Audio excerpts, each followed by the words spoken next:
Assalamualaikum warahmatullahi wabarakatuh. Perkenalkan, saya Imam Nurhadik. Pada kesempatan kali ini, saya akan mempresentasikan hasil analisis keuangan PT Bumi Serpong Damai Tbk atau PSDE untuk tahun 2023 dan 2024.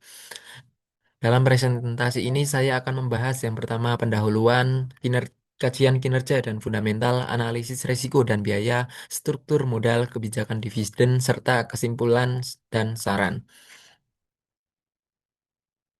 Dimulai dari pendahuluan, saya akan menjelaskan sedikit mengenai profil perusahaan. BSDE merupakan salah satu perusahaan pengembangan properti terbesar di Indonesia yang berada di bawah naungan Sinar Maslen.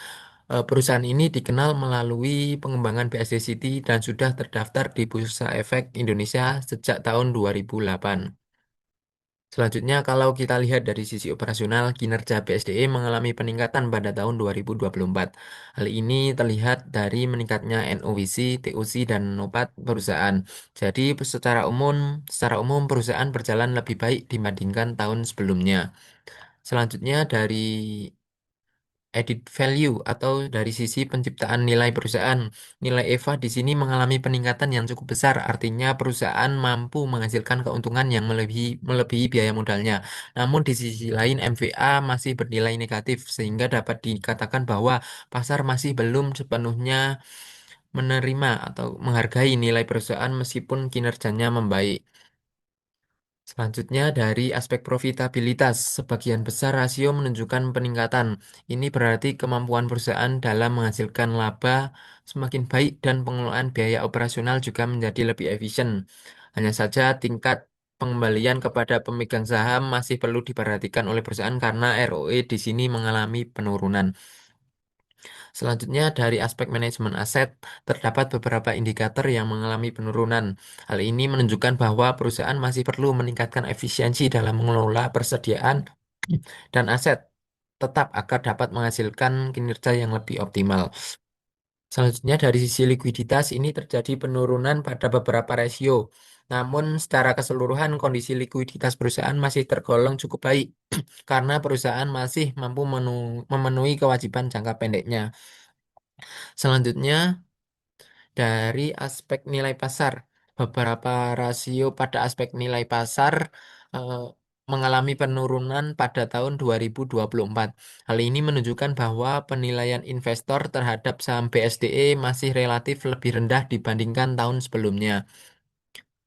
Selanjutnya, dari risiko dan biaya modal. Untuk risiko dan biaya modal, risiko perusahaan sedikit meningkat, tetapi masih berada pada tingkat yang relatif rendah. Selain itu, perusahaan juga mampu menghasilkan tingkat pengembalian yang lebih tinggi dibandingkan biaya modal yang dikeluarkan. Ini menunjukkan bahwa BSDE masih mampu menciptakan nilai tambah bagi para pemegang saham. Selanjutnya, pada struktur modal, porsi penggunaan utang mengalami penurunan. Artinya perusahaan lebih banyak mengandalkan ekuitas atau modal sendiri dibandingkan utang, sehingga risiko keuangannya menjadi lebih rendah. Lanjutnya, dari dalam kebijakan dividennya, BSDE tetap membagikan dividen kepada pemegang saham, tetapi juga mempertahankan sebagian laba untuk kebutuhan pengembangan usaha. Menurut saya, kebijakan ini cukup baik karena dapat menjaga kepentingan investor sekaligus mendukung pertumbuhan perusahaan di masa depan. Selanjutnya, sebagai penutup, saya menyimpulkan bahwa kinerja keuangan BSDE pada tahun 2024 menunjukkan perbaikan, terutama dari sisi profitabilitas dan penciptaan nilai perusahaan. Namun, perusahaan masih perlu meningkatkan efisiensi pengelolaan aset serta memperkuat kepercayaan pasar terhadap kinerjanya. Karena itu, perusahaan perlu menjaga efisiensi operasional, mempertahankan struktur modal yang sehat, dan terus meningkatkan nilai tambah bagi para pemegang saham.